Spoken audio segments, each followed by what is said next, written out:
दो कब्रों के दरमियान जाकर सरकार खड़े हो गए और फिर इरशाद फरमाया, मेरे सहाबा एक सब्ज़ शाख लाई जाए।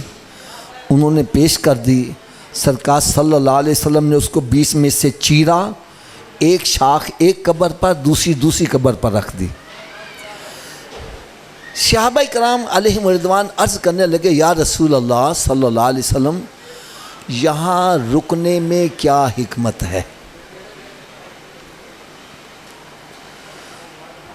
तो मेरे आका सल्लल्लाहु अलैहि वसल्लम ने इरशाद फरमाया, ऐ मेरे सहाबा, इन दो कब्र वालों पर अजाब हो रहा था। इनके अजाब को देखकर मेरी सवारी से बर्दाश्त ना हो सका, उसने कूदना शुरू कर दिया। अब मैं हज़रत साहब हाथ बांध कर एक बात कहने लगा हूँ, जितने भी बैठे हो बात सच्ची करनी है, कोई गलत बयानी नहीं करनी। ये कब्रें मुसलमानों की थी या काफिरों की थी? ऊंची बोलो यार, थोड़ा सा ऊंची आवाज़ से और बोलो, एक मरतबा फिर ऊंची आवाज़ से बोलो। इससे पता चला मुसलमान की कब्र में अजाब आ सकता है। आज जो हमारे ज़हनों में ये बात डाल दी गई है, हम मुसलमान के घर में पैदा हुए और मौलवी साहब ने आके अजान पढ़ दी, हम नमाज पढ़ें या ना पढ़ें, रोज़ा रखें या ना रखें, चोरियां करें, डकैतियां करें, कता रहमी करें, माँ बाप का अदब एहतराम ना करें, ना हम ज़कात दें, ना हज करें, क़यामत के रोज़ रब ताला ने जन्नत हमारे लिए प्लेट में डालकर पेश करनी है। लो भी जाओ जन्नत में चले जाओ।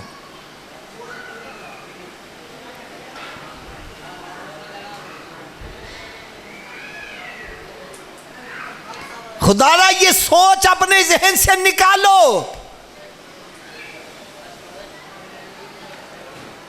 ये हदीस मुबारका गलत हो, मैं मुजरिम हूं, और अगर हदीस सही है तो खुदारा फिर अपनी सोचों को तब्दील करो। ये जो हम समझ बैठे हैं हमें नमाजों की जरूरत नहीं है, रोजे की जरूरत नहीं है, और फिर ऊपर से कुछ ऐसे अशार पढ़े जाते हैं, लोका मैनू एवें ही आन डराया, मुझे देख के जहन्नम को भी आएगा पसीना।